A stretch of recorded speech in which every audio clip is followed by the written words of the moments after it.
Por fuera de la muerte del Papa tenemos varias noticias importantes. La más importante de todos es que nuestro presidente volvió a la soltería, anunciado por Yoyito González, días después de montarse arriba de un pony, poner dos muñecos que se besaban entre ellos, o ella besar y ella alzarlo y ponerlo en su regazo, por decirlo de alguna manera. Bueno, la carroza se convirtió en calabaza y se hicieron las 12 de la noche. Sí, Karina bajó el pulgar, Dijo, no, ya pone entre las piernas, reina, estás afuera.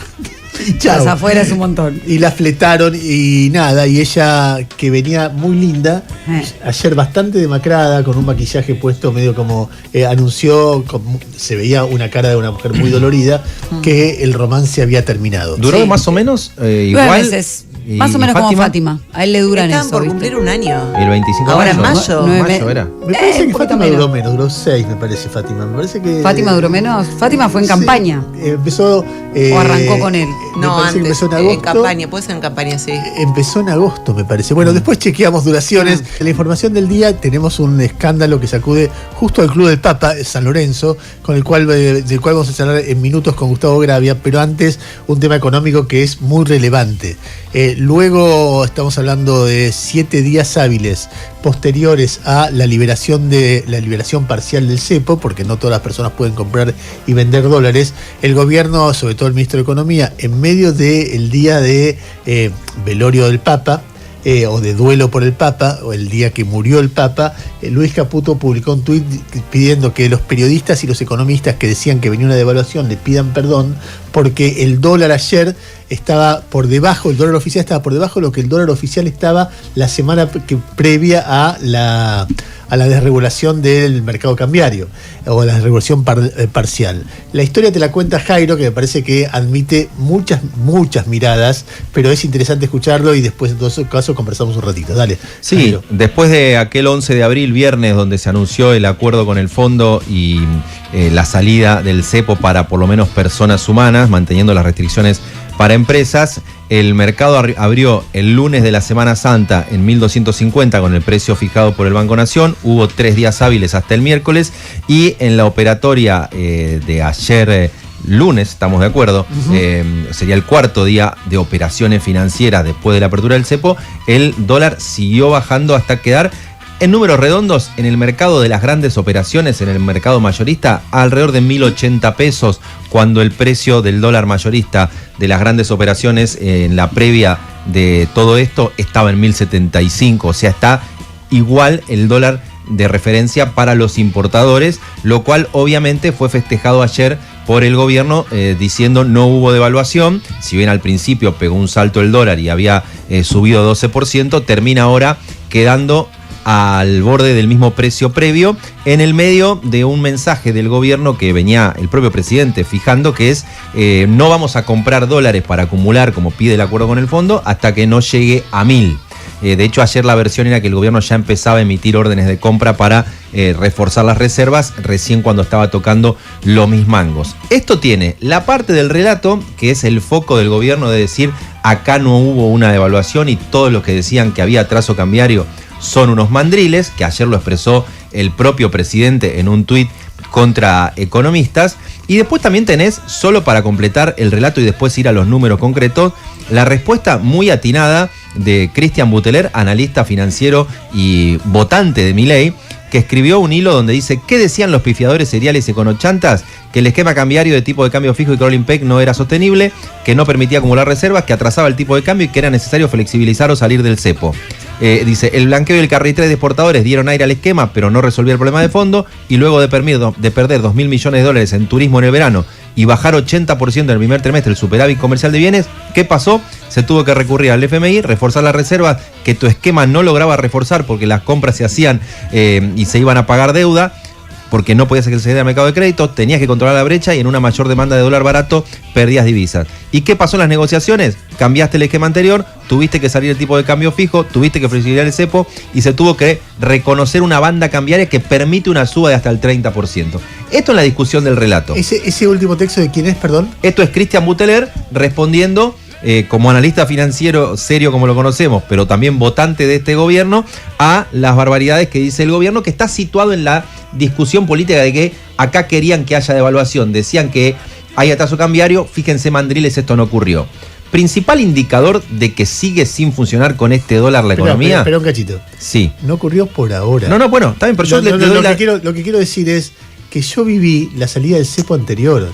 Entonces, la salida del cepo anterior, me acuerdo que había una discusión previa dentro del macrismo, cuyo vocero en contra de lo que finalmente se hizo era Carlos Melconian, donde Melconian decía, no es el momento de salir del cepo, y Macri dijo, vamos a salir del cepo.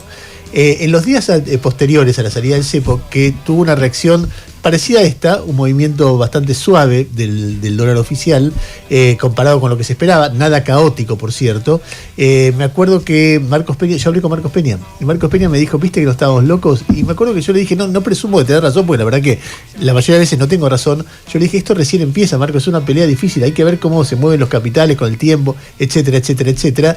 Y bueno, en este caso, en principio, lo que está pasando es algo parecido a aquella vez. Con una diferencia. La salida del cepo, vos te referís a cuando Prat Guy dijo los precios están a 16. Sí. No, fue que yo recuerde, quizás yo recuerdo mal, pero yo creo que el aumento fue violento de entrada. Fue de 9 a 13.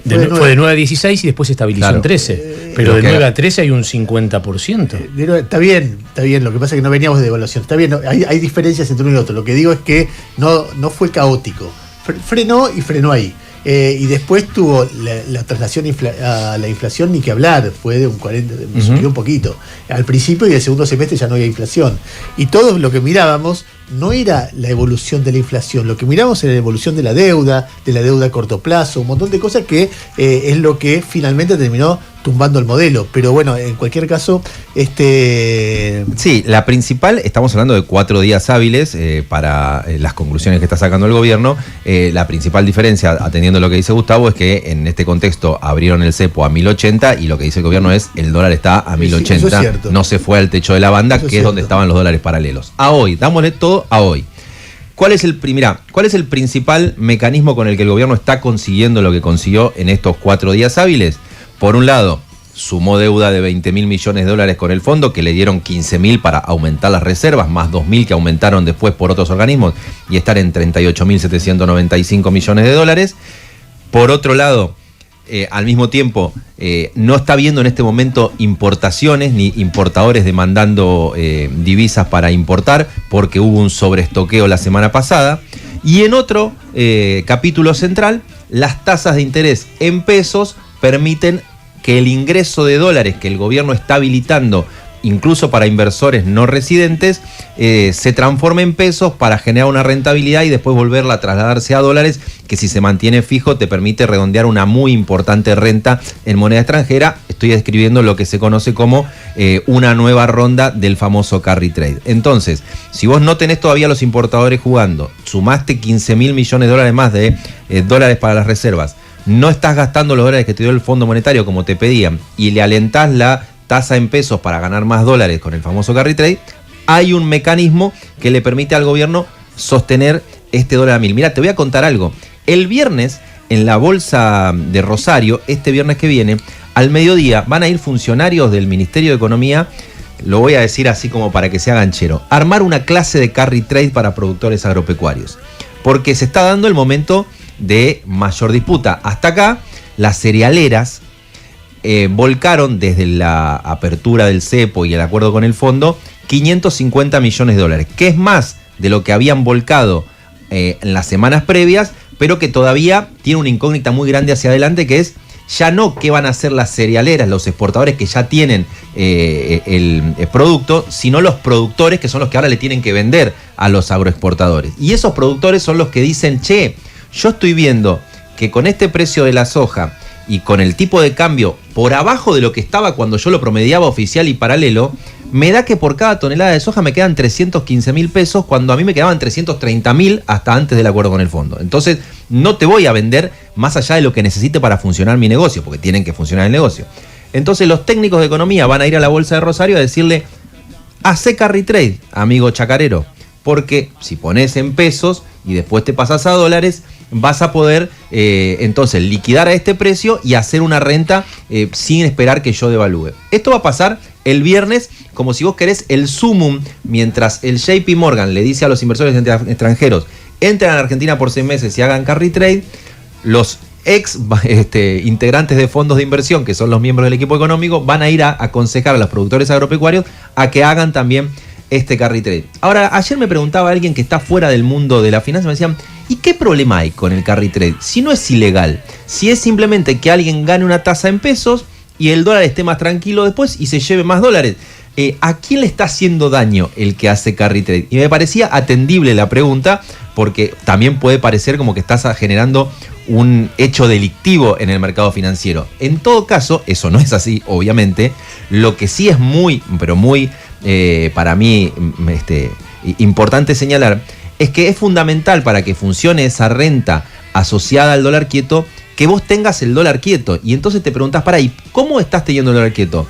Con más deuda. ¿Y qué efecto estás generando que el dólar esté quieto mientras otros hacen renta en pesos legal? Y te están derrumbando las exportaciones y al mismo tiempo están entrando muchas más importaciones y no es sostenible en el tiempo para el desarrollo argentino ese tipo de cambio. Entonces, para explicarle a esa persona que ayer me preguntaba, el problema no es la operatoria de ganar en tasa en pesos cuando el dólar está tranquilo. No es que es ilegal, no es que te van a ir a decir a vos, sos un conspirador contra el país.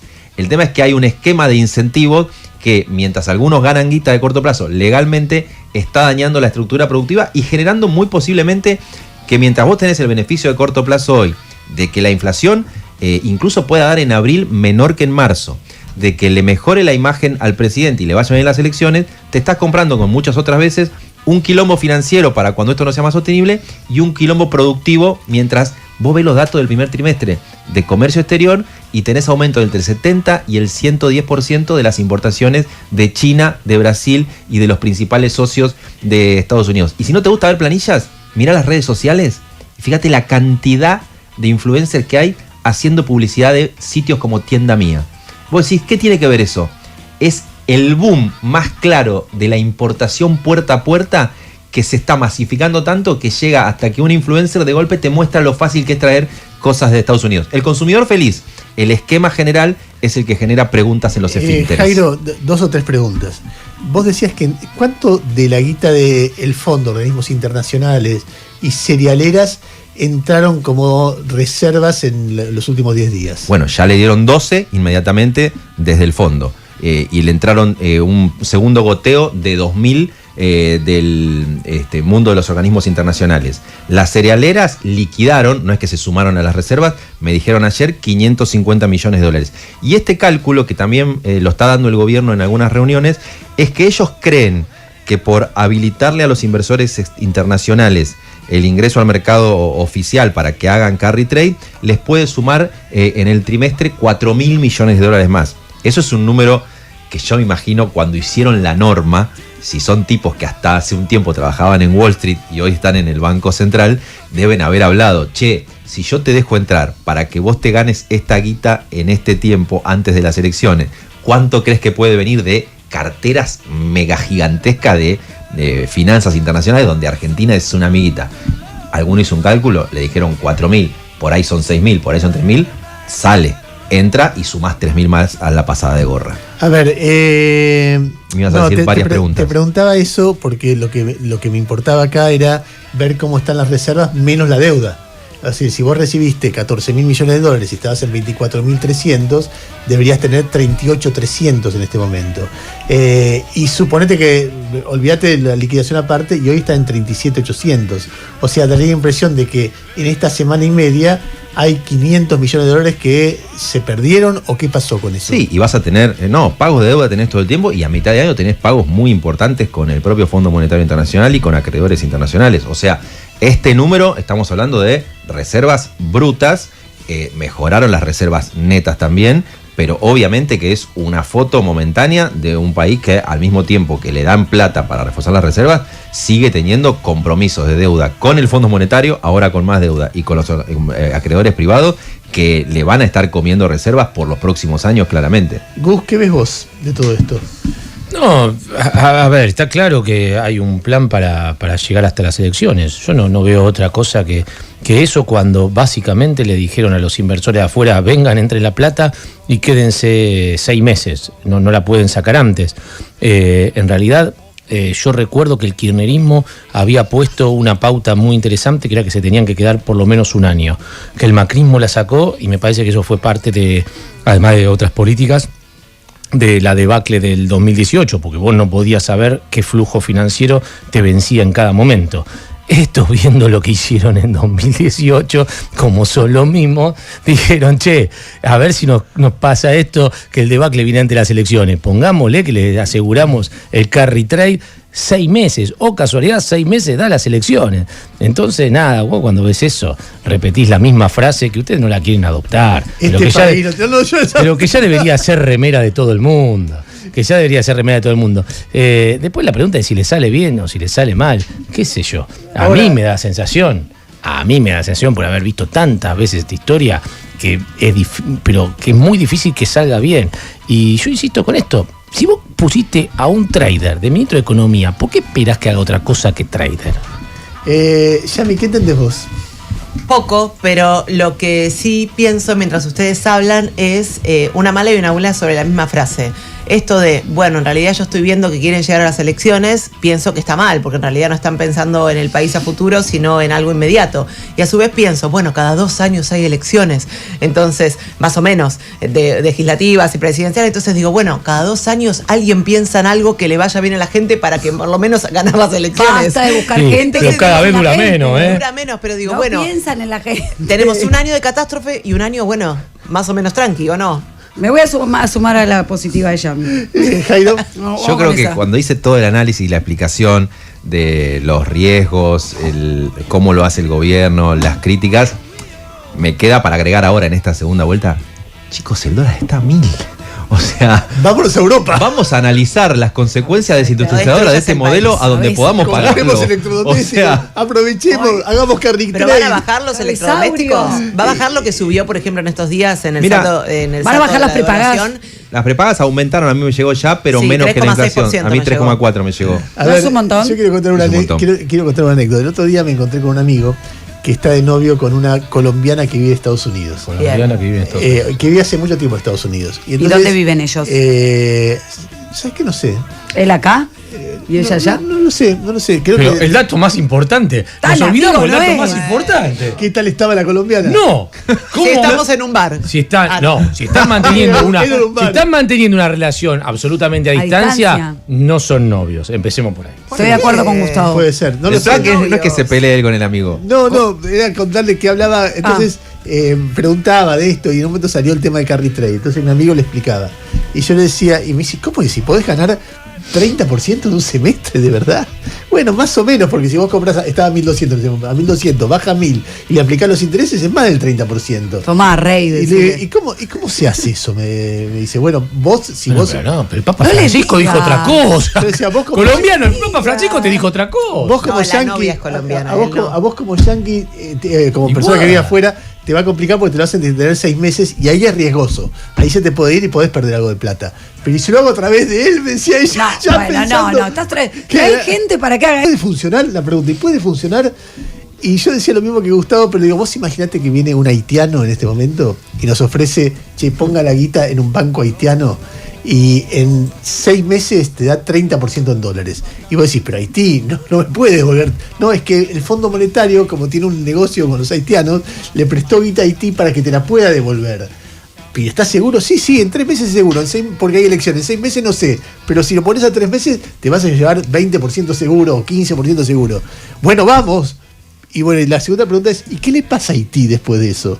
La persona que te preguntaba a vos, ¿qué es lo que está mal de todo esto? ¿Quién pierde? Claro, si un país no tiene reservas y ofrece 30% en dólares, 30 o 20 o 25 o 15 en 6 meses, claro, al principio recibe reservas y después cuando esos tipos que lo pusieron para llevársela, no para invertir financieramente, y se lleva mucho más de lo que pusieron. ¿Y eso de dónde sale? De las reservas que no tenías. Entonces vos subís, si en algún momento esa rueda se corta, que es lo que siempre ha pasado en este país, no sé, cuando la limosna es grande, vos te rajás. Igual yo ayer pregunté, el gobierno calcula que vienen 4.000 millones de dólares de fondos de afuera. ¿Cuántos vinieron todavía? Poco y nada. Hay una diferencia de otros momentos donde yo te garantizo una determinada renta en dólares si vos me traes y lo pasás a pesos. El gobierno está pidiendo que sean 6 meses y le está pidiendo que entren para garantizarle el piso de una banda que puede llegar a 1.400. Claro, por eso Entonces, es riesgoso. el riesgo para el que entra, Porque si hay vienes mucha del mundo gente que- de la timba, es mayor. Para entrar a hacer pero esto está tenés que tener una metiéndose en garantía. que sabe que puede perder. Bueno, por eso no digamos. se mete, o por eso duda. Por eso. Cuando el gobierno de Macri hizo, ¿cómo llamaban? ¿Levax? Sí, Eran claro. las Levax, que es más o menos lo mismo. Los únicos que ganaron de verdad son los que sabían en qué momento salir. bien, El grueso pero de la gente se quedó adentro lo que pasa y es viendo que- cómo el dólar le pasaba de A ver, 17 a 30. ¿Cuál es la gran pregunta acá? ¿Qué pasa en agosto? ¿Por qué? Porque en agosto el que puso el adentro, puso, no el que trajo de afuera por 6 meses, el que puso el plazo fijo 3 meses, sabe que hay elecciones y ya ganó mucha plata en agosto, porque vos ganaste 10% en dólares en 3 meses, es un montón de plata para cualquier cálculo. Para nosotros, a ver, si vos tenés $10.000, te ganás $1.000, no te va a cambiar la vida. Entonces no tomás el riesgo por $1.000. Pero si vos tenés $2 millones, te ganaste 200.000 en 3 meses por no hacer nada más que 2 clics. Pero ya tenía 2 millones. Bueno, sí, pero. ¿Qué te importa? pero Yo que- supongo que cuando dólares. hablamos de cifras, hablamos de grandes cifras, de empresas, de eso. Claro, no sé no, si. o de empresas de particulares. El particular mueve mucho No, el en particular amperímetro. como nosotros no, pero en particular Vos que, no. qué sé yo, hay particulares que sí tienen. Entonces vos decís, bueno, perfecto, estos tipos están, entonces en 3 meses dices, bueno, me gané ya, tenía 2 palos, me gané $200.000, no voy a arriesgar por los 3 meses que vienen porque vienen las elecciones. Sí, va a pero haber si viniste de expectativa. afuera te tenés que quedar. Si viniste de afuera te tenés que quedar, entonces estás con más dudas. Y no venís porque sabés que en agosto puede haber ese movimiento que... Igual es buena la que te hizo, no sé si la colombiana o el yankee. Yo presto mi DNI a cualquier extranjero que quiera salir antes. Claro. Presto mi DNI. Digo, te cobro una comisión del Diego. Claro, entonces en lugar de... Después que el Arca me venga a preguntar de dónde saqué la plata para ponerla en peso y Ahí todo fue, el eso. Arca te perdona. No sé, Al después final- vemos. Al final el Arca te pide un blanqueo. te Si dice, total, "Blanqueala". después nos vamos a hundir, el Arca también va a ser como el ¿Sabes Titanic. así cuánto que no se falta preocupe. para que alguien invente el colero del carry trade? Nada. Bueno, acá estoy dispuesto. Pero a ver, de nuevo, lo que me da la impresión de que está pasando es que estábamos en muy serios problemas. Entonces, para salir de los problemas que hicimos, pedimos deuda. La deuda nos hace un esquema económico que nos hace generar menos riqueza, o sea, menos capacidad de pagar esa deuda. Entonces, pero además sobre esa deuda, que es la deuda del fondo, nos apalancamos para traer el carry trade. Con eso te defendemos el dólar barato para que vos traigas plata y te la devolvemos con alto interés. O sea, deuda con los organismos internacionales, deuda con los privados. ¿Para qué? Para que Milei gane las elecciones. No veo fallas. Y es claro, y entonces, ¿qué pasa? Caputo te dice, reconocémelo, papá. ¿Qué te voy a reconocer? Está el dólar a Si 1000. me estás así, endeudando y endeudando. Y y si endeudando, probamos y con vas endeudando. generar un Capo. poco de laburo, con aumentar un poco los sueldos. Digo, si probamos otra fórmula, no la de siempre, Un otra. cachito, un No cachito. funciona esa, ¿no ves? ¿La estoy viendo muy mal, Jairo, o qué? No, el mecanismo lo vienen repitiendo con periodos de 6 a 8 meses. Al principio la primera devaluación y el primer carry trade duró 6-8 meses. Cuando se acababa consiguieron el blanqueo y entró otra vez dólares y pudieron armar otra vez un puente de dólares que duró entre 7 y 9 meses.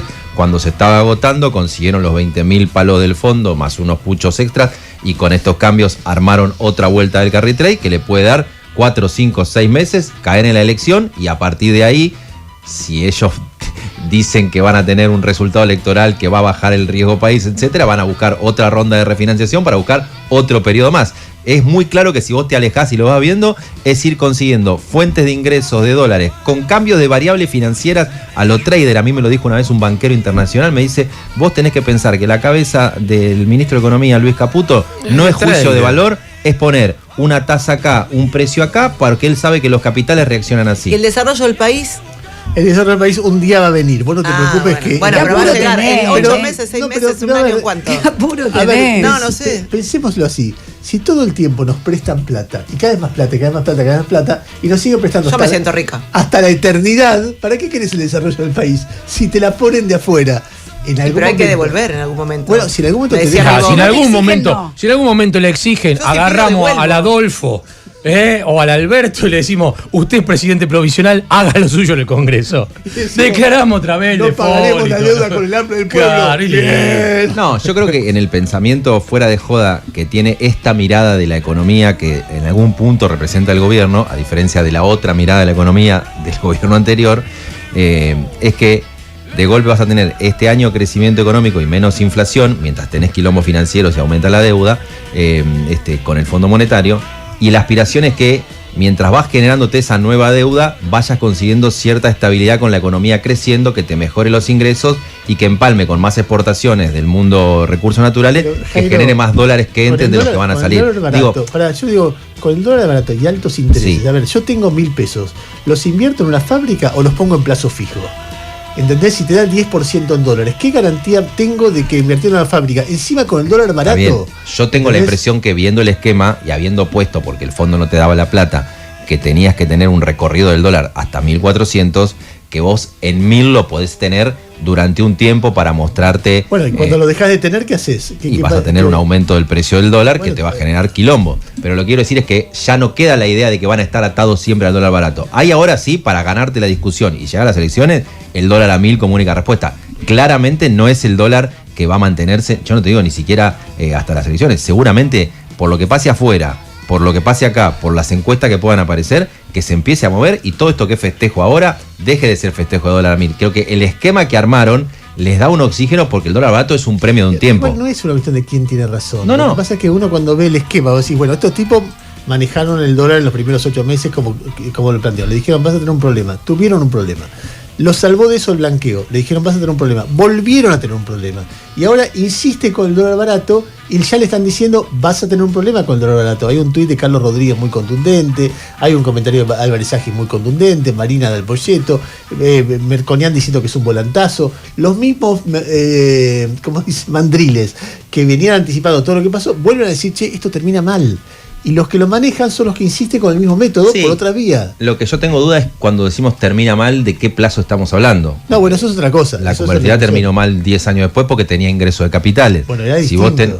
todo el tiempo. Y yo creo que si vos hablás, el otro día me contaban de una reunión con economistas que hizo un funcionario del gobierno, dice, escuchen, ustedes están viendo mal porque nosotros vamos a un esquema donde Argentina va a tener siempre déficit en su manejo de divisas. Porque ahora está suplido con deuda y carry trade, pero en un futuro queremos que lo supla la inversión extranjera directa. Entonces, te decían, Australia tuvo no sé cuántos años de déficit en la balanza externa. Bueno, ese va a ser Argentina porque lo vamos a financiar con inversión extranjera. Esa es la mirada de país detrás de la de corto plazo de estos tipos de tengamos el dólar a 1.000 para que haya mandril y ganemos las elecciones. 9:31 minutos de la mañana, es momento de escucharlo a Gustavo hablar de un escándalo tremendo que se produjo en San Lorenzo con cámara oculta, plata, dirigente metiendo plata dentro de un bolso. Dale, Gus. Sí, esto pasó ayer a la noche en un programa de Canal 9. Un programa de Tomás Méndez, del periodista Tomás Méndez, que pasaron una cámara.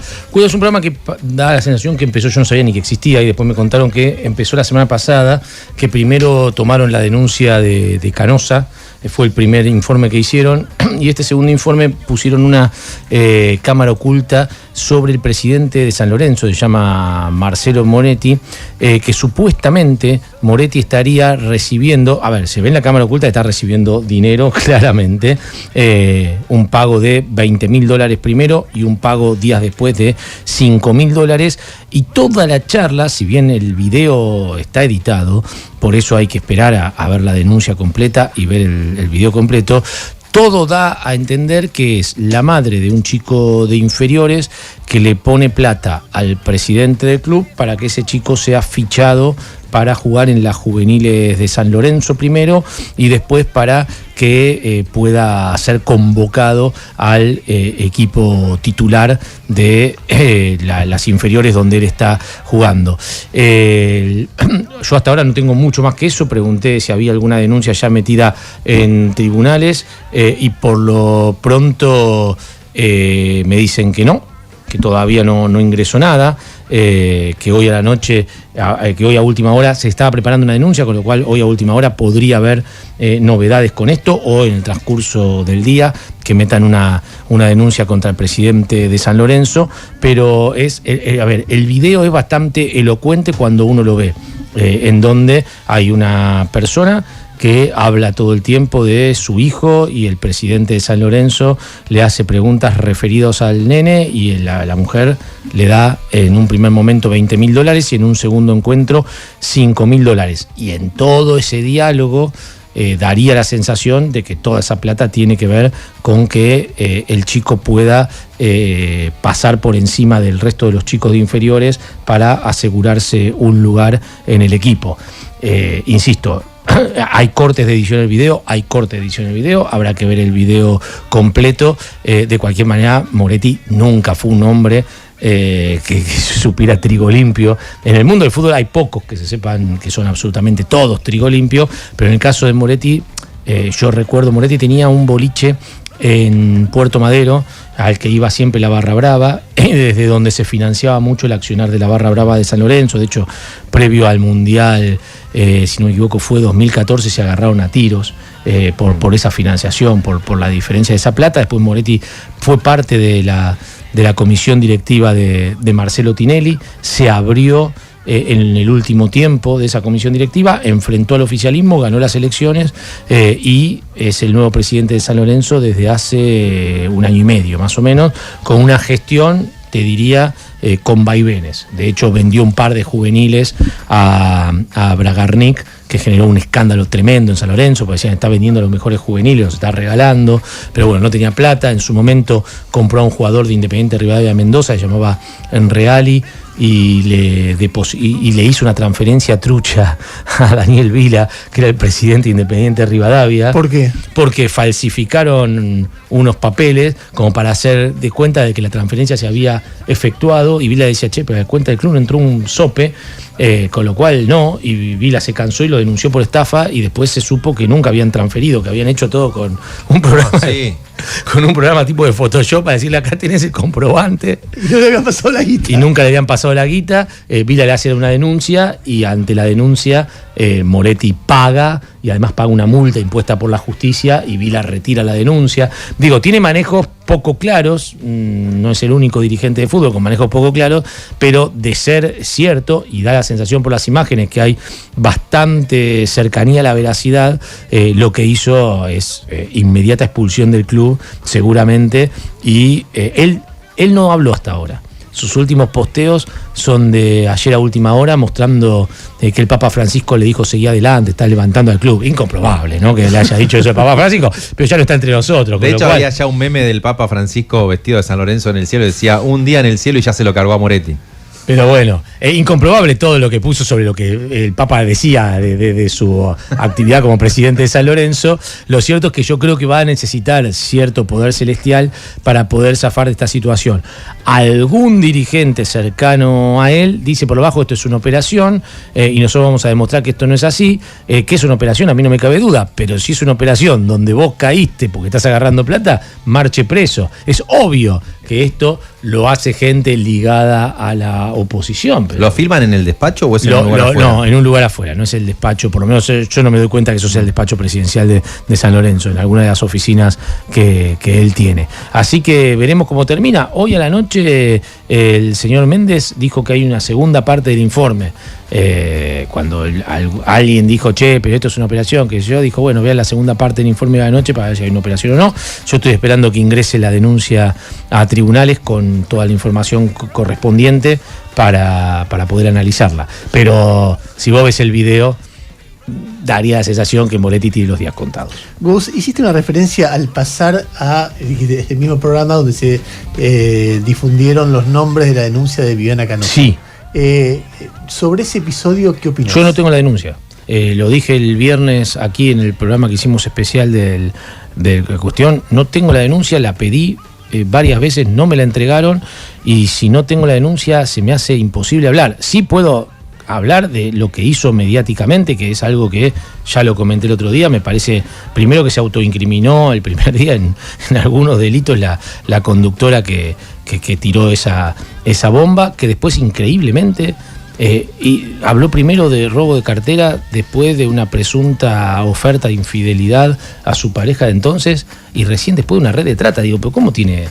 ¿Cómo son la escala de valores? Ay, después de lo bien que le iba en el rating con esto. Es todo raro, pero sobre el hecho en sí, al no tener la denuncia, yo la verdad es que no puedo saber si está todo en potencial. A mí hay alguien que me dijo, no, pero está todo en potencial. Digo, pasámela. No la tengo. Y entonces, ¿cómo sabes si está todo en potencial? La verdad es que no lo sé. Sé que fue a ratificar la denuncia, pero el abogado todavía no la ha entregado, y yo por la fiscalía la que quedó no es difícil que la consiga. Jairo, ¿cuál es tu mirada? Lo odian. Un poquito. Jairo, ¿tu mirada? No, yo estoy sorprendido de la poca rigurosidad en algunas cosas que se dicen en los medios. Históricamente, pero cuando se trata de hablar de personas concretas, ¿no? Que es muy impactante ver cómo de golpe se puede vincular, no sé, nombres propios con delitos aberrantes sin tener ningún tipo de resguardo o de documento. Yo me acuerdo cuando, no sé, hacíamos prensa gráfica o acá mismo, que cualquiera que va a Tenés que tener la vincular causa. un nombre con semejante cosa, como mínimo tenés que tener un respaldo en papeles, si no, ¿cómo vas a salir a decirlo? Yo te digo, es más que la causa, porque vos tenés, ponele que fulano acusa a Mengano de pedofilia, no importa cuál, vos tenés la denuncia, y si la denuncia no está como fundamentada con pruebas, ni siquiera es suficiente, porque hubo colegas, porque mucha gente iba sobre Canal 13. Canal 13 da el primer nombre, que lo da, creo que Canosa. Pero después los otros nombres lo da en Canal 2, creo que lo da Ventura, y en Canal 9 que lo da Tomás Méndez. Había un tuit muy buen tuit de Miriam Lewin, que contaba cómo fue la investigación de caso Grassi, que fue la investigación más importante de pedofilia por el personaje que estaba involucrado, por su popularidad, por su pertenencia a la iglesia, etc. Ella dice, laburamos 18 meses. La denuncia judicial fue hecha por los damnificados, no por un periodista. Claro. Los damnificados la hicieron antes del programa. Los damnificados dieron testimonio en el programa a contraluz para que no se los pueda reconocer en la calle y para proteger su identidad porque eran menores de edad. Pero nosotros sabíamos quiénes eran y había asesoramiento jurídico, asesoramiento psicológico. Era una investigación periodística que aún así fue muy discutida por la gente que defendía al padre Grassi, diciendo quiénes son, por qué denuncian, están financiados. Bueno, empieza la discusión pública respecto de esto. No es algo que alguien dice. Y lo que pasó en este caso, yo le recordaba a Jairo una serie británica que se llama Years and Years, no sé si la viste. No. Years and Years es una serie que en ese momento era distópica sobre cómo un personaje marginal, interpretado por Emma Thompson, llega al poder en el Reino Unido. Hablaba de que iba a llegar al poder en el 2026, o sea, era una serie futurista. Y en un momento, ¿cómo llega? Están en una mesa y hay un político menor que se está mina y le pregunta ¿qué opinan de Medio Oriente? Todos opinan de Medio Oriente y la mina se así dice, a mí lo que pasa en Medio Oriente me chupa reverendamente un huevo. Y inmediatamente ves en los hogares, che, mira, dijo algo. Y empieza a decir barbaridades y llega al poder. Y cuando llega al poder, establece un sistema autoritario, bueno, no importa. Pero en un momento se ve un periodista denunciándola y en el medio aparece la policía y dice, dame tu computadora, estás preso por pedófilo. Y entonces esa historia de que, por ejemplo, Trump llega al poder en gran parte por una historia que se llamó Pizzagate, que era el invento que los demócratas a través de una cadena de pizzerías tenían una red de trata de niños. Entraron a la pizzería de Washington tratando de liberar a los niños, a los tiros. Un tipo había dejado de cambiar, y había pizza, había pizzeros, era una pizzería. Entonces, eso en el mundo, la idea de, no sé, los autores de Cometierra, fíjense, instrumentan la pedofilia, inmediatamente cardúmenes de tuiteros diciendo pedófila, eso pasa todo el tiempo con muchísima gente. Entonces, más allá de que esto sea parte de eso, no, porque es un clima de época. A ver, lo que hablamos el otro día de ese loco que extorsionaba gente diciendo que era un cazapedófilo o algo así, y los cagaba a trompadas, y creo que terminó siendo descubierto que era todo un delirio conspirativo y qué sé yo. Genera tanto daño todo esto a personas, a familias, etcétera, que lo mínimo que pueden hacer los periodistas y los medios, ya que los tuiteros no los podés manejar, es, está bien, si vos tenés una denuncia sobre alguien muy importante, que lo tenés recontra documentado, recontra investigado, todo bien, es parte de una denuncia contra alguien por un delito horroroso, pero requiere un trabajo muy serio, primero porque no puede ser algo que alguien diga semejante barbaridad. Y esto incluyendo a Viviana Canosa, pero no hablando solamente de ella, tiene que ver además con la defensa de nuestro oficio. Que decir, porque además, si vos tirás cualquier cosa, mañana el verdadero pedófilo zafa porque dice, es una denuncia más de tantas que se hacen. Entonces, a ver, ahí hay un tema también de respeto a los niños, de mucho cuidado, no mezclar, ¿sabes qué? Hice esta denuncia y con eso mirá el rating que tengo. No, si la denuncia es tan grave, no importa el rating. No, sea bajo, sea alto. Hay algo que, en este caso en particular, pero en muchos en general, cuando son cuestiones pesadas, vos primero vas a la justicia y recién después arreglás con la justicia cuando da la primicia. Esto, por lo menos, es lo que uno ha uno ha entendido de 20 años a esta parte. Claro, Porque además es mucho más fácil para la investigación. Que se desarrolla en secreto, claro. Claro, yo creo que al principio, yo lo contaba el viernes, al principio nosotros en Olé no teníamos esa práctica, dábamos yo tiraba todo lo que, los descalabros financieros que había en los clubes, las manganetas, todo, y después nos dimos cuenta de que las causas no avanzaban, entonces decidimos hacer la cuestión inversa. Y la verdad que con la cuestión inversa, bueno, en algunos clubes igual no avanzaba por cuestiones que tenían que ver con el poder político de cada club, pero era mucho más efectivo porque la justicia llegaba bastante más adelante de que si vos lo ponías primero en la prensa, y además terminabas trabajando en conjunto. Hay una causa que ahora terminó la semana pasada, enjuiciaron a otro de la causa Independiente.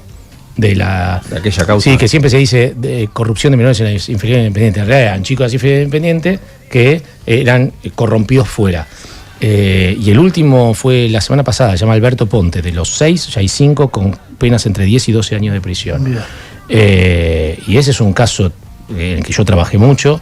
Y ese Alberto Ponte, por ejemplo, no estaba en el radar de la justicia al comienzo.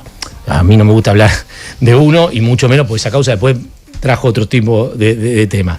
Pero yo siempre trabajé con la causa de mano. Y ese tipo no estaba. Y bueno, y uno fue laburando y lo puso a disposición de la justicia. Y tantos años después, la justicia finalmente lo condenó. Y después, ojo con la asociación entre homosexualidad y pedofilia, porque eso es algo que se revolea tantas veces, sí. Y es tan injusto en el sentido que lo veas. Entonces vos lo tenés, qué sé yo pienso, hay dos animadores que están corridos dos animadores que hasta el momento del escándalo eran muy populares, que están corridos del sistema de medios, porque hubo denuncias que todavía no tienen ninguna condena y a veces ni te acordás qué denuncia era, y los tipos están corridos. Entonces vos decís, y como se supone o se sabe, en un caso se sabe, en otro, qué sé yo, está la idea de que son gays, nada, pasa y va viendo como un castigo que no es exactamente un castigo, pero es un castigo, y se usa denuncias incomprobables para cagarle la carrera y la vida a la gente. ¿Sabes lo que significa para una familia que esa denuncia empiece a circular? El otro día algunos de los denunciados lloraban en televisión. Entonces era una cosa que era terrible, y algo que no está trabajado con, mínimo cualquier denuncia entre nosotros. Bueno, nosotros nos tenemos mucha confianza, sabemos de lo que creemos en términos de calidad profesional, pero vos estás ahí, te dicen, che, tengo esto contra fulano, decime a ver qué pruebas hay. Así sea un pequeño escándalo de corrupción, no existe habría robado, no existe habría asesinado, no existe se habría corrompido. ¿Se corrompió o no se corrompió? Si se corrompió, lo tenés probado y se publica. No se corrompió, no lo tenés probado, o no lo tenés probado, no se corrompió, no es noticia. Es elemental eso. Muchas veces se ha pasado del periodismo, entre paréntesis, serio, esa línea. Pero qué sé yo he escuchado a comunicadores teóricamente serios, no del mundo del espectáculo, decirle prostituta a Tamara. Y vos decís, escúchame, ¿qué te pasa? ¿Qué locura tenés en la cabeza para decir eso no es periodismo? O no es el periodismo que nosotros... tenía un montón de contratos y cosas que no mostraron nada porque no existieron. Cualquier barbaridad. Entonces hay un momento, y después los dueños de los medios, loco, defiéndanse del prestigio. No puede ser que hagan las cosas que hagan o permitan esas cosas. La verdad que, y no estoy diciendo de echar a nadie, ni me importa eso. Digo, hay límites que no se pueden pasar. Digamos, hay periodistas al frente de esos medios, de cada uno de esos medios. Entonces, dejémonos de jorobar, ¿no? Bueno, Canosa ya había tomado cloruro de sodio, ¿no? Bueno, por eso. Creo que era cloruro de sodio. Bueno, ahora dijo que era mentira. ¿Qué cosa? Que no había tomado eso, bueno, ¿verdad? No importa, pero estaba enojada. Bueno, pero no podés hacer eso. Y de hecho, recuerdo que no debería poder, pero fue que todo. Un chiquito tuvo un problema serio, yo no sé si siquiera, y que la madre dijo, es que vimos en tal canal que una conductora tomó y que decía que esto era efectivo contra el COVID y se lo dimos, ¿no? Sí, hay cosas que son muy llamativas. 9:48, tanda y venimos.